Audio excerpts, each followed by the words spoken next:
العالمين والصلاة والسلام على أشرف الأنبياء والمرسلين وعلى آله وأصحابه أجمعين. اللهم رب اشرح لي صدري ويسر لي أمري واحلل عقدة من لساني يفقهوا قولي ولا حول ولا قوة إلا بالله العلي العظيم. اللهم لا سهل إلا ما جعلته سهلا وأنت تجعل الحزن إن شئت سهلا. ربي يسر ولا تعسر وأتمم بالخير. أما بعد. Kewajiban mengasihi Nabi SAW. Jadi selepas kewajipan kita mengasihi Allah, mengasihi Allah Subhanahu wa taala dan mentaati Allah, kita juga diwajibkan supaya mengasihi dan mencintai Nabi sallallahu alaihi wasallam. Sebab apa kita kena mencintai Nabi? Kerana hasil daripada dakwah, perjuangan, jihad yang dilakukan oleh Nabi sallallahu alaihi wasallam, agama Islam yang disebarkan oleh Nabi ini tersebar seluruh dunia. Hasil ataupun kesan daripada dakwah yang disampaikan oleh Nabi sehingga kita dapat menganut agama Islam. Walaupun kita tidak beriman dengan Nabi SAW sendiri, tetapi melalui pejuang-pejuang, ulama-ulama selepas daripada kewafatan Nabi, yang mana Nabi SAW bersabda, al-ulama'u warasatul anbiya. Ulama itu adalah merupakan pewaris para Nabi. Apa yang diperjuangkan oleh Nabi, yang disampaikan oleh Nabi, disambung oleh para ulama, sehinggalah ke zaman kita sekarang, akidah perjuangan yang dibawa oleh Nabi disebarkan oleh ulama, dan kita dapat petunjuk hidayah daripada dakwah tersebut. Jadi asal-asalnya bahawa dakwah itu dimulakan oleh siapa? Oleh Nabi SAW. Sehingga kita memperolehi nikmat yang sangat besar. Walaupun nikmat Allah Ta'ala ni terlalu banyak. Wa in ta'uddu ni'matallahi la tuhsuha. Sekiranya kamu nak kira, kamu nak hitung, kamu nak bilang nikmat Allah Subhanahu wa taala ini, sekali-kali tidak mampu kita menghitungnya. Bermacam-macam dan berbagai-bagai nikmat. Tetapi di antara nikmat yang paling besar sekali yang dikurniakan oleh Allah Subhanahu wa taala kepada kita adalah nikmat Islam dan iman. Hasil daripada iman dan Islam dah yang boleh membolehkan kita masuk ke dalam syurga Allah Subhanahu wa taala dan mendapat keridaan Allah. Ini semua bermula daripada perjuangan, dakwah dan usaha yang dilakukan oleh Nabi sallallahu alaihi wasallam. Sebab itu menjadi tanggungjawab, kewajipan kita sebagai orang Islam sayang kepada Nabi. Selepas sayang kepada Allah, kita kena meletakkan sayang kita kepada Nabi lebih daripada segala-galanya. Sayyidina Umar pernah menyebut kepada Rasulullah, selepas Allah Ta'ala, dia kata diri aku paling sayang. Nabi kata itu tak betul. Dia kena letak selepas Allah, aku paling kamu sayang. La yu'minu ahadukum hatta akuna ahabba ilaihi min walidihi wa waladihi wan nasi ajma'in. Tidak sempurna iman seseorang kamu sehingga dia meletakkan aku paling dia sayang lebih daripada ayahnya, anaknya dan seluruh manusia. Walaupun kita mencintai anak ataupun ibu bapa kita, keluarga kita dan juga manusia-manusia yang lain, tetapi tidak boleh meletakkan kasih sayang itu melebihi Allah dan juga Rasul. Okey, terus. Allah Subhanahu wa taala mewajibkan kepada umat Islam mengasihi Nabi SAW, dan dia termasuk ke dalam antara perkara yang wajib yang paling besar yang wajib dilakukan mereka. Mengasihi Nabi SAW bererti mengasihi Allah Subhanahu wa taala. Hal tersebut kerana mengasihi Allah bererti mengasihi segala perkara yang dikasihi Allah Subhanahu wa taala itu sendiri. Antara perkara yang dikasihi Allah Subhanahu wa taala ialah Nabi dan Rasulnya. Dengan itu mengasihi Nabi SAW merupakan ikutan daripada mengasihi Allah Subhanahu wa taala. Oleh kerana itu tidak heranlah kalau mengasihi Nabi dan Rasulullah SAW itu disebut secara beriringan dalam Al-Quran dan juga Sunnah. Firman Allah Subhanahu wa taala, "Qul in kuntum tuhibbunallaha fattabi'uni yuhibbukumullahu wa yaghfir lakum dhunubakum wallahu ghafurur rahim." Maksudnya, Katakanlah wahai Muhammad, jika benar kamu mengasihi Allah, maka ikutilah aku. Nescaya Allah mengasihi kamu serta mengampunkan dosa-dosa kamu. Dan ingatlah, Allah Maha Pengampun lagi Maha Mengasihani. Jadi ini sebagai suatu ukuran. Suatu ukuran seseorang yang mengatakan dia kasih kepada Allah Ta'ala, mesti dibuktikan melalui apa? Melalui dia mengikuti perjalanan yang dibawa oleh Nabi SAW. Kalau dia cuba bawa lain daripada apa yang Nabi bawa, maka dia tidak membuktikan bahawa dia cinta kepada Allah. Sebab manusia yang paling dicintai, yang paling dikasihi oleh Allah Subhanahu Wa Taala adalah Nabi Muhammad SAW. Sehingga di dalam satu hadis, bila manusia di akhirat nanti berada di tengah padang mahsyar yang panas yang sangat terik, dan mereka tidak sabar menunggu hisab, perhitungan amal mereka, untuk menentukan sama ada mereka masuk syurga ataupun neraka. Nabi-nabi lain semua tak berani nak berdoa kepada Allah Ta'ala, malu nak berdoa dengan Allah, nak minta supaya dipercepatkan hisab, kerana masing-masing mengaku mereka mempunyai kesalahan.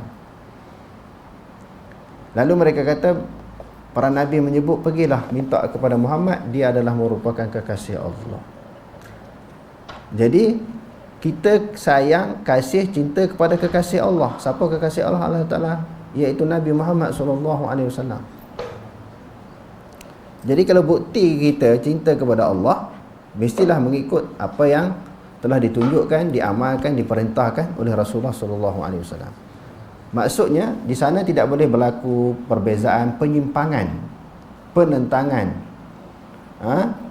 amalan dan tindakan kita yang bercanggah dengan amalan yang telah ditunjukkan oleh Nabi.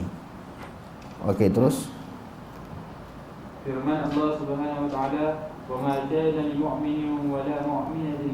Ini tak ada ain. Yang semalam ada ain ya. Wa ma kana lil mu'minin wa la mu'minin, bukan mu'. Wa ma kana lil mu'minin wa la mu'minatin idza qada Allah wa rasuluhu amran an yakuna lahumul khiyaratu min amri. Wa man ya'sillahu wa rasulahu faqad dhalla dhalalan mubina. Maksudnya, dan tidaklah harus bagi orang-orang yang beriman, lelaki dan perempuan, apabila Allah dan Rasulnya menetapkan keputusan mengenai sesuatu perkara, tidaklah harus mereka mempunyai hak memilih ketetapan sendiri mengenai urusan mereka. Dan sesiapa yang tidak taat kepada hukum Allah dan Rasulnya, maka sesungguhnya ia telah sesat dengan kesesatan yang jelas nyata. Jadi bila Allah Ta'ala buat keputusan dengan sesuatu keputusan Allah dan juga Rasul, sama ada keputusan Allah, keputusan Rasul terhadap sesuatu keputusan, undang-undang, peraturan, hukum, hakam, tak bolehlah kita berbeza dengan apa yang telah ditetapkan oleh Allah dan juga Rasul. Jadi barang siapa yang menderhaki Allah dan Rasul, dia telah sesat dengan senyata-nyatanya. Sebagaimana pelajaran yang telah kita pelajari sebelum ini, sesat terbahagi kepada dua. Yang pertamanya kharaja minal millah, sesat yang membawa seseorang itu kafir. Semua tokoh, semua berhala, semua Tuhan yang lain daripada Allah, dia menganut selain daripada agama Islam, itu sesat yang terkeluar daripada agama Islam. Kalau dia orang Islam, dia melakukan sesuatu perkara yang membatalkan syahadah dia, sesat yang membawa kepada terkeluarnya dia daripada agama Islam. Satu lagi, siapa yang derhaka kepada Allah, meninggalkan suruhan Allah, melanggar larangan Allah, dia dipanggil sesat juga, tetapi tak keluar daripada Islam. Contohnya orang Islam yang tak berpuasa, masuk bulan Ramadan dia tak puasa, tak semayang, tidak menunaikan kewajipan yang diperintahkan oleh Allah. Orang yang macam ni dikategorikan, digolongkan sebagai orang yang sesat, tetapi tidak terkeluar daripada agama Islam. Dia dipanggil mukmin yang asi, mukmin yang derhaka kepada Allah. Okey, terus. Atas dasar mengasihi Nabi SAW, seseorang Islam perlu mengasihi apa yang dikasihi oleh Nabi SAW dan membenci apa yang dibenci oleh Nabi SAW. Begitu juga dengan meredai apa yang diredai oleh Nabi SAW dan memukai apa yang dimukai oleh baginda SAW. Dalam mengasihi Nabi SAW terdapat 3 golongan manusia, iaitu pertama, golongan yang keterlaluan dalam mengasihi Nabi SAW. Kedua, golongan yang keterlaluan dalam kurang mengasihi Nabi SAW. Dan ketiga, golongan yang mengambil jalan yang sederhana antara keterlaluan dan kekurangan. Memang disuruh kasih kepada Nabi. Di dalam kasih kepada Nabi ni ada 3 golongan pula. Pertamanya orang yang melampau kasih kepada Nabi. Yang keduanya tak apa nak kasih. Yang ketiganya sederhana. Memang disuruh kasih, tetapi jangan sampai berlaku maknanya melampau ataupun berlebihan terhadap cinta kasih kepada Nabi, sehingga melakukan perbuatan-perbuatan, tindakan-tindakan yang Nabi sendiri pun tak suka. Konon-kononnya di atas dasar cinta sayang kepada Nabi, dia melahirkan kasih sayang secara berlebihan, secara melampau, yang terkeluar daripada batasan iman, batasan Islam, terkeluar daripada ciri-ciri orang yang benar-benar mengasihi Nabi. Dia mendewa-dewa sehingga membawa kepada mendewakan Nabi, mengagung-agungkan Nabi. Perkara ini pernah berlaku daripada kalangan para sahabat. Mereka mengetahui, mereka menyedari bahawa mereka ni jadi baik hasil daripada tarbiyah, daripada asuhan, didikan Nabi. Kan mereka daripada jahiliah kafir sesat. Bila dah masuk Islam, ditarbiyah, diasuh oleh Nabi, jadi orang yang baik, orang yang berjuruh.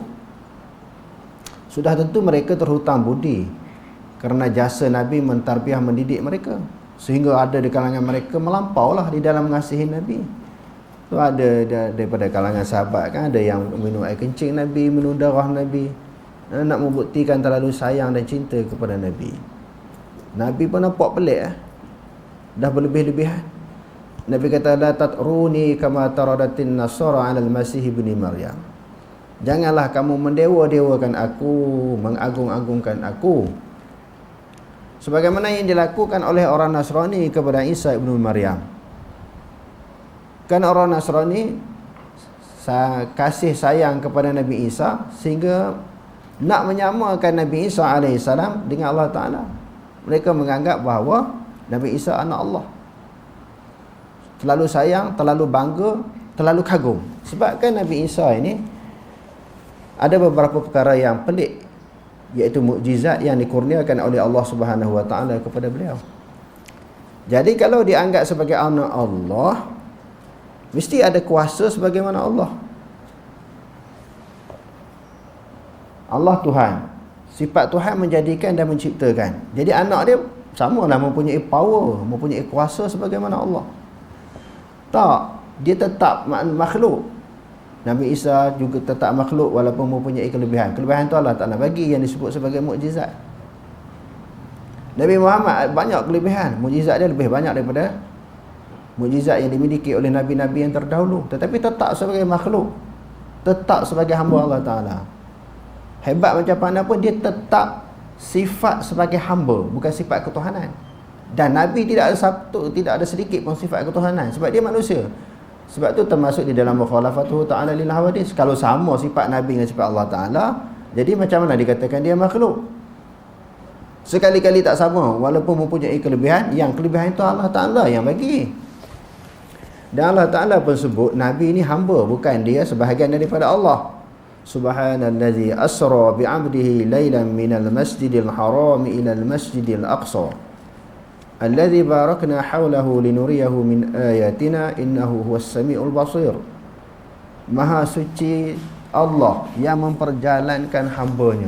Nabi ni walaupun hebat, dia tetap hamba, tetap sebagai manusia. Jadi orang nak anggap Nabi ni macam Allah Ta'ala pula, perlu nak diagung-agungkan. Nabi marah. Jadi di sudut asalnya memang menjadi tanggungjawab, kewajipan kita kasih kepada Nabi, tapi kasih kepada Nabi sebagai manusia lah, yang pernah berjasa, yang berkorban untuk menegakkan agama Islam. Tetapi tidaklah dengan kasih itu diangkat sampai kita memuja, mendewakan Nabi. Itu tak boleh. Sekadar hormat dia sebagai Nabi. Itu golongan yang pertama ni melampau. Yang kedua tak apa nak kasih. Kita ambil jalan tengah. Jalan tengah ni apa dia? Para sahabat sangat sayang kepada Nabi, tapi tidaklah melampau. Setelah diterang, dinasihati oleh Nabi, mereka pun faham. Mendewa, memuja Nabi satu kesalahan. Yang perlu didewa, perlu diagung-agungkan siapa dia? Iaitu Allah Subhanahu Wa Ta'ala. Kita dah belajar masalah bab puji-pujian. Alhamdulillahirabbil alamin. Segala puji bagi Allah, Tuhan semesta alam. Puji-pujian itu terbahagi kepada 4. Puji Allah bagi hamba, puji hamba bagi Allah, puji Allah bagi Allah, puji hamba bagi Allah. Jadi semua pujian-pujian itu kembali kepada Allah. Nabi mempunyai kelebihan, keistimewaan. Keistimewaan tu siapa bagi?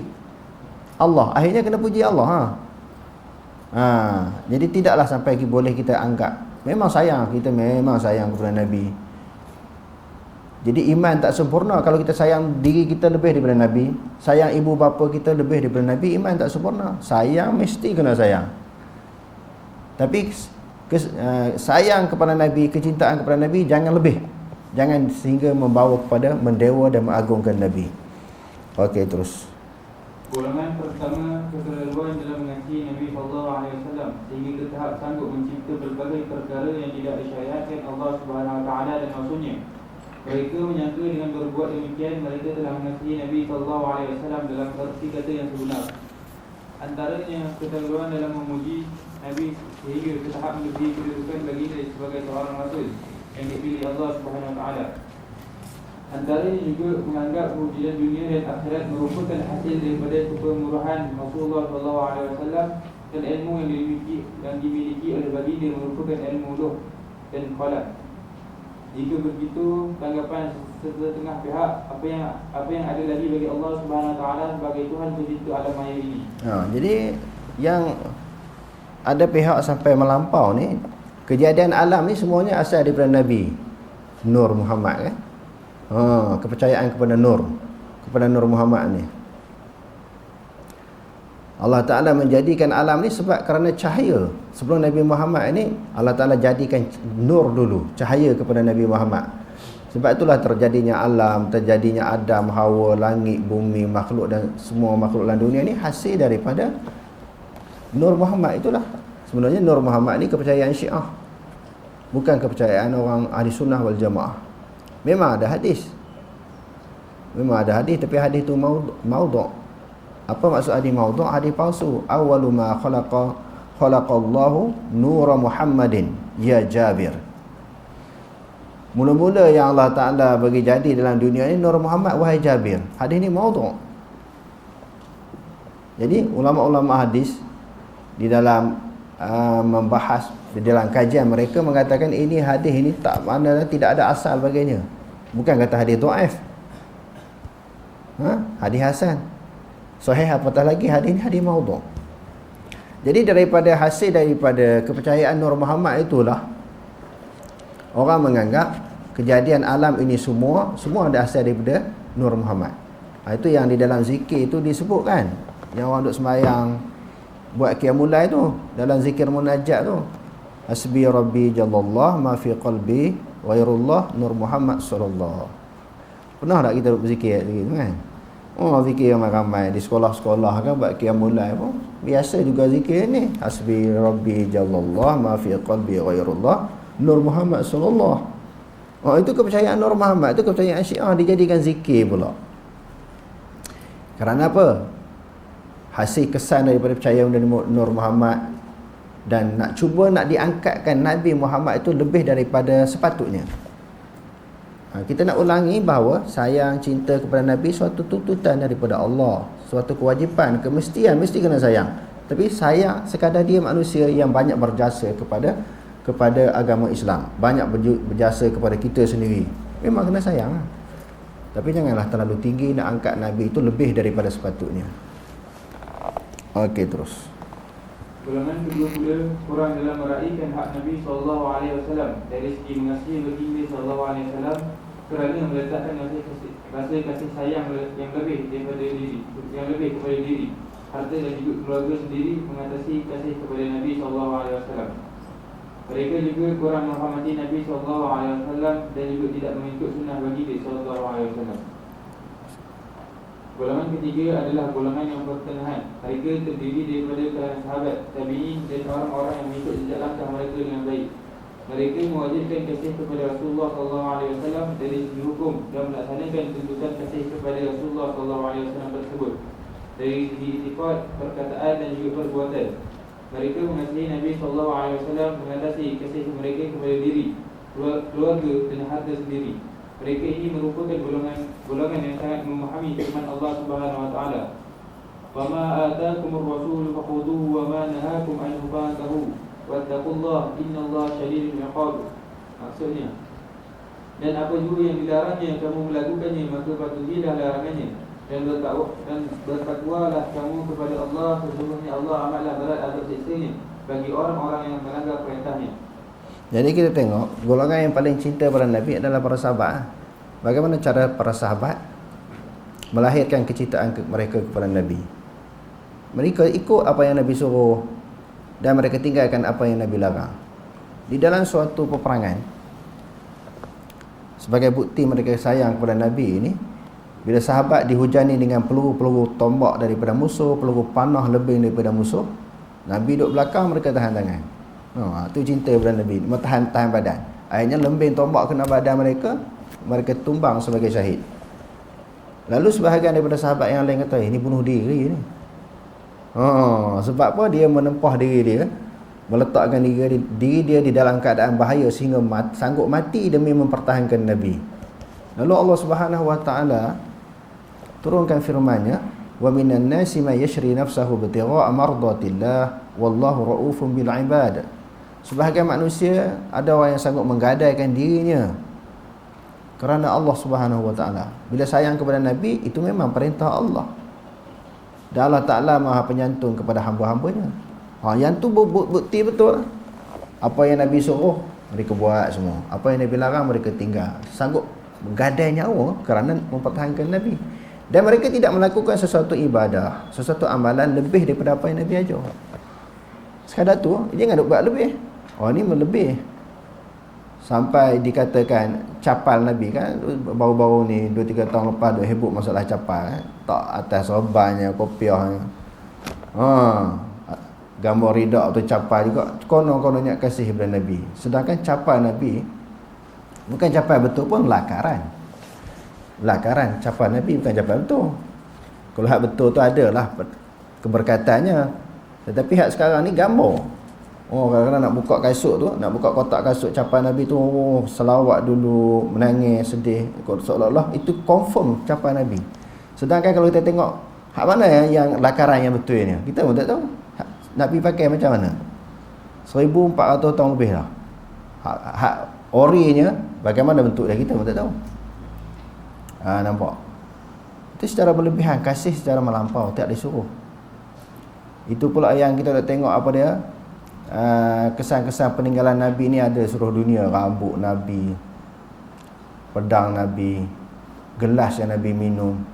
Tak tahu sebenarnya. Dan riwayat yang sahih tak diketahui betul ke rambut ni, kerana di Pakistan pun ada rambut Nabi, Turki ada, di Mekah ada, banyak mana rambut Nabi. Janggut Nabi, bila Nabi meninggal, siapa yang pergi cukur? Tak ada riwayat. Bila Nabi meninggal, orang cukur, simpan kat rumah Aisyah. Betul, Aisyah bagi kat Wanum, bagi Wanum bawah ni, sampailah zaman kita. Tak boleh. Ada riwayat tentang, riwayat yang sahih tentang cincin Nabi ada. Cincin Nabi memang ada, tapi hilang di zaman Sayyidina Uthman.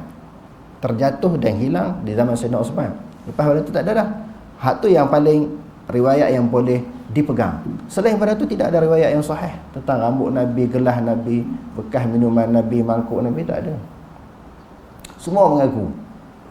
Sebab tu ada orang buat dia kesan-kesan peninggalan Nabi itu di satu tempat dan diberitahu, dilaporkan kepada kerajaan Saudi. Kerajaan Saudi kita tak ada. Yang ada di dalam muzium di Saudi itulah. Nak buat keluar dengan kawalan yang ketat, kena ada surat. Dia orang tak benarkan. Ini dia boleh buat mata-mata tempat. Jadi apa tujuan buat macam tu?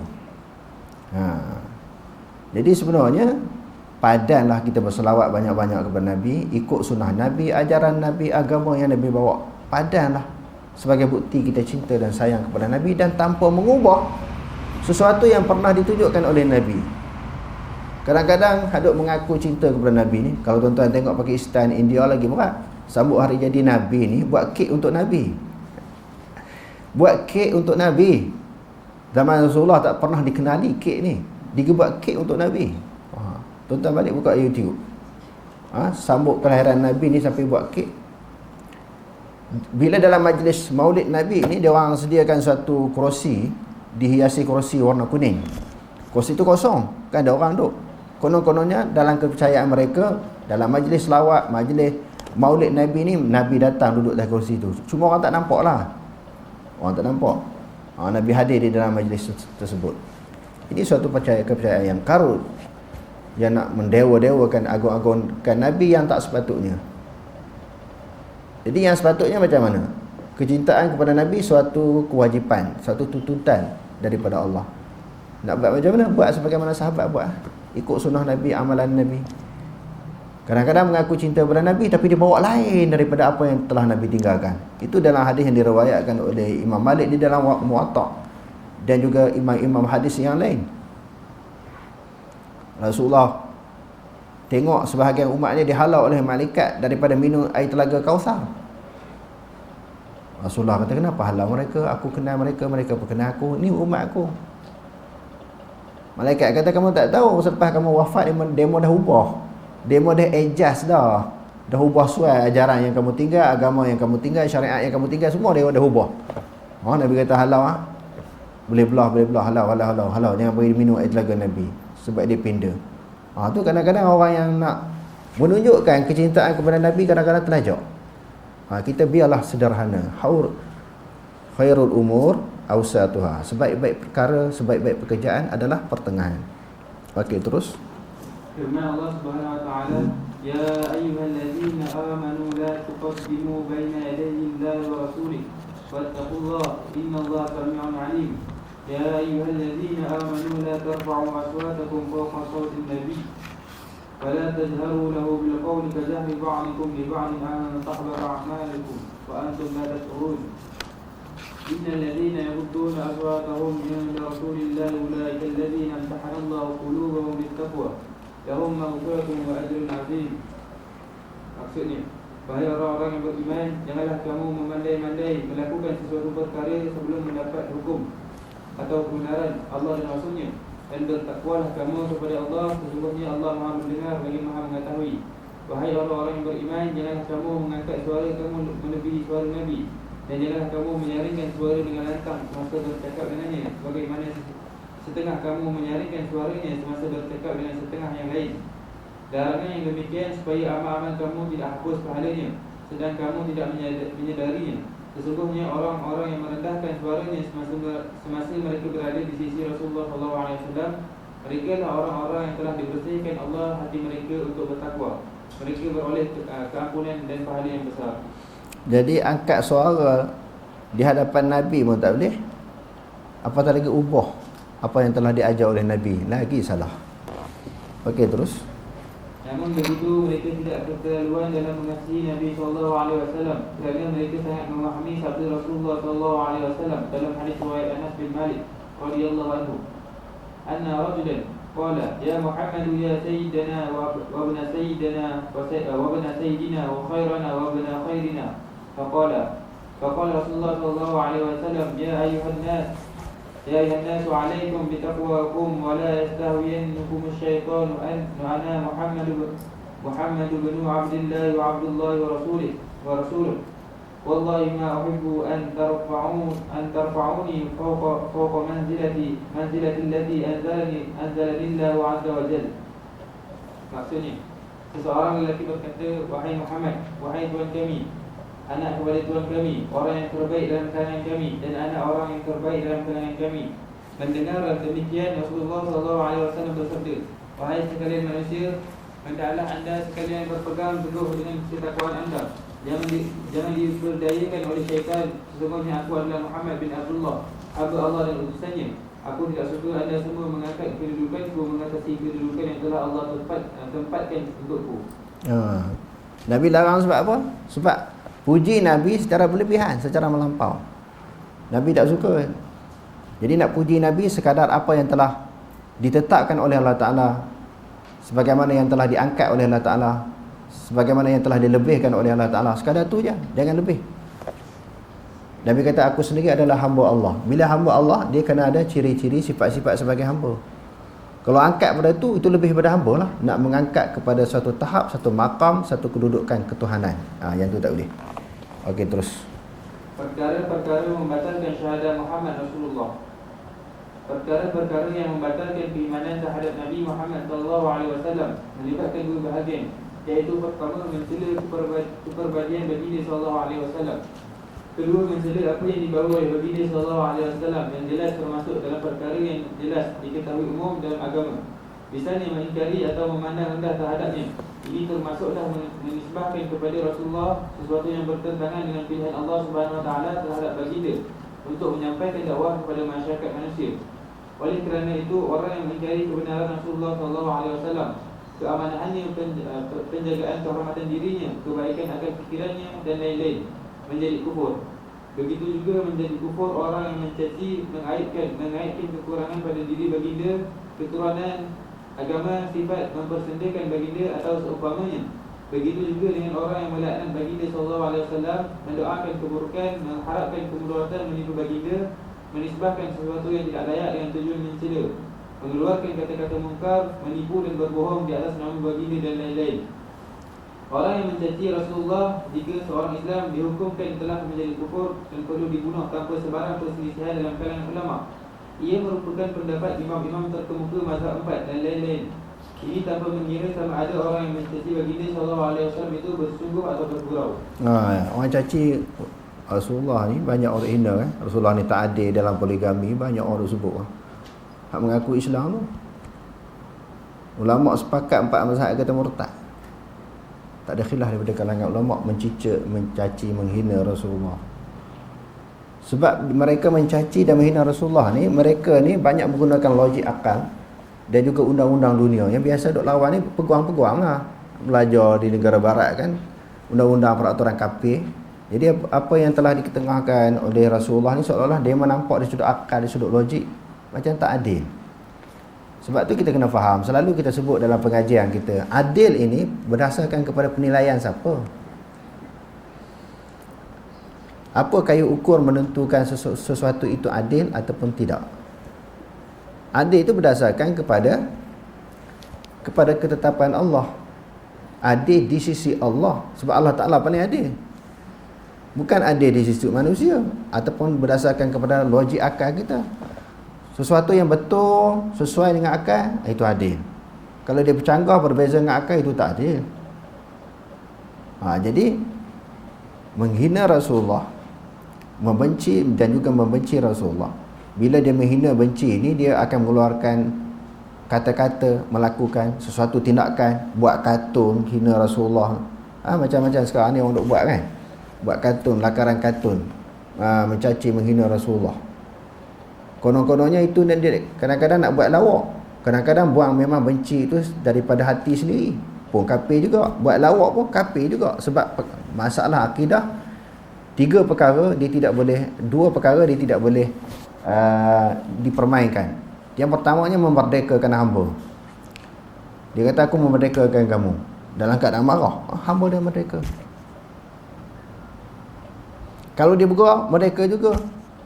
Yang kedua, cerai isteri, aku menceraikan kamu, jatuh talak, walaupun bergurau, walaupun sungguh. Dia 3. Yang satu lagi bab murtad, aku jadi Yahudi. Dia bergurau, dia nak buat lawak bodoh, dia kata aku tukar agama Islam. Dia bergurau ataupun bersungguh, jadi sungguh. Ini 3 perkara kan?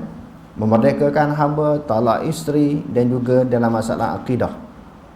Dia mengaku dia keluar daripada agama Islam. Sama ada bergurau ataupun bersungguh, maka dia terkeluar daripada agama Islam. Okey, terus firman Allah Subhanahu wa taala, "Wa la in sa'altahum la yaqulunna inna ma kunna nakhudhu wa nal'ab qul abillahi wa ayatihi wa rasulihi kuntum tastahzi'un la ta'tadiru qad kafartum ba'da imanikum in 'afu 'an ta'ifatin minkum nu'azzib ta'ifatan bi'annahum kanu mujrimin." Maksudnya, dan jika kau bertanya kepada mereka tentang ejek-ejekan itu, tentulah mereka akan menjawab, sesungguhnya kami hanyalah berbual dan bermain-main. Katakanlah, patutlah nama Allah dan ayat-ayatnya serta Rasulnya kamu memperolok-olok dan mengejeknya. Janganlah kamu berdalih dengan alasan-alasan yang dusta, kerana sesungguhnya kamu telah kufur sesudah kamu melahirkan iman. Jika kami maafkan sepuak dari kamu kerana mereka bertaubat, maka kami akan menyiksa sepuak yang lain kerana mereka adalah orang-orang yang terus bersalah. Diriwayatkan daripada beberapa orang lelaki seperti Ibn Umar, Muhammad bin Ka'ab, Zaid bin Aslam dan Qatadah. Seseorang lelaki munafik berbicara dalam perjalanan menuju ke Tabuk. Beliau berkata, aku tidak pernah melihat kuruk kita yang lebih mempunyai perut yang lebih besar, lidah yang lebih berdusta dan paling penakut apabila bertemu dengan musuh di medan perang. Beliau masukkan Rasulullah SAW dan para sahabat baginda yang menghafaz Al-Quran. Auf bin Malik yang mendengar kata-kata lelaki itu berkata, anda berdusta, sebaliknya anda sebenarnya seorang lelaki yang munafik. Aku akan memberitahu hal ini kepada Rasulullah SAW. Auf telah menemui Rasulullah SAW dan memberitahu hak tersebut kepada baginda. Lelaki itu menemui Rasulullah SAW sambil menunggang unta. Beliau berkata, wahai Rasulullah, sesungguhnya kami hanya bermain dan berseloroh sahaja ketika sedang menunggang kenderaan untuk kami hilangkan rasa kepenatan kerana menempuh perjalanan jauh. Ibnu Umar radhiyallahu anhu menyatakan, seolah-olah aku melihat lelaki itu berpegang kepada tali unta Rasulullah SAW, manakala batu-batu terkena pada kedua kakinya. Lelaki itu berkata, kami hanya berseloroh dan bermain sahaja. Rasulullah SAW bersabda kepadanya, apakah dengan Allah, ayat-ayatnya dan maksudnya anda bermain-main? Baginda tidak berpaling ke arah lelaki itu dan tidak menambah perkataan lebih daripada itu. Perkara-perkara membatalkan tauhid uluhiyah. Antaranya ialah A. Tidak mengesahkan Allah Subhanahu Wa Taala dalam ibadah dan syiar, iaitu melakukan ibadah bukan kerana Allah Subhanahu Wa Taala seperti solat, rukuk, sujud, puasa, tawaf, sembelihan, nazar, khusyuk dan juga merendahkan diri kepada yang lain daripada Allah Subhanahu Wa Taala. Begitu juga dengan berdoa kepada yang lain bersama-sama dengan berdoa kepada Allah dan memohon pertolongan, istighatsah dengan yang lain daripada Allah bagi mendapat kebaikan atau membendung kemudaratan. Begitu juga dengan bertawakal, meminta perlindungan, meletakkan rasa takut, menunjukkan ketundukan atau mendekatkan diri kepada yang lain daripada Allah Subhanahu Wa Taala dengan apa-apa bentuk amalan ibadah atau mentaati yang lain daripada Allah Subhanahu Wa Taala dengan ketaatan yang bersifat mutlak. B. Tidak mengesahkan Allah Subhanahu Wa Taala dalam wala' dan kasih sayang dengan lain perkataan mencintai sesuatu selain daripada Allah Subhanahu Wa Taala sama dengan mencintai Allah Subhanahu Wa Taala atau mengagungkan yang lain daripada Allah Subhanahu Wa Taala, sama dengan mengagungkan Allah Subhanahu Wa Taala tanpa mengira benda yang diagungkan itu merupakan malaikat, nabi, wali, kubur, batu maupun pokok-pokok. C. Tidak mengesahkan Allah Subhanahu Wa Taala dalam hukuman dan perundangan. Misalnya mentaati dan tunduk kepada yang lain daripada Allah Subhanahu Wa Taala dalam berdepan dengan segala perintahnya dan menjauhi segala larangannya, atau mengikutkan seseorang mempunyai hak memperundangkan sesuatu yang tidak diizinkan Allah Subhanahu Wa Taala, seperti menghalalkan, mengharamkan, mengubal undang-undang atau mengikutkan syariat Allah Subhanahu Wa Taala tidak sesuai lagi pada zaman ini atau tempat tertentu. Firman Allah Subhanahu Wa Taala, am lahum syuraka wa syara'u lahum min ad-din ma lam ya'zam billah walaula kalimatul fasli laqudiya bainahum wa innal zalimina lahum 'adzabun alim. Maksudnya, apakah mereka mempunyai sekutu-sekutu yang menentukan mana-mana bahagian dari agama mereka sebarang undang-undang yang tidak diizinkan oleh Allah, dan kalaulah tidak kerana kalimah ketetapan yang menjadi pemutus dari Allah untuk menangguhkan hukuman sehingga ke suatu masa yang tertentu, tentulah dijatuhkan azab dengan serta-merta kepada mereka yang berbuat demikian. Dan sesungguhnya orang-orang yang zalim itu akan beroleh azab siksa yang tidak terperi sakitnya. Begitu juga dengan orang yang membantah dan tidak meredai perundangan Allah, dikira sebagai kufur dan murtad. Kerana penentangan dan bantahan ini akan menyebabkan bantahan dan penolakan terhadap Rasulullah SAW atau menolak apa yang dibawa oleh baginda SAW. Begitu juga dengan perbuatan mempersendakan orang yang berusaha melaksanakan perundangan ilahi. Tengok. Pertamanya mempersendakan undang-undang Allah dan juga undang-undang yang dibawa oleh Rasul.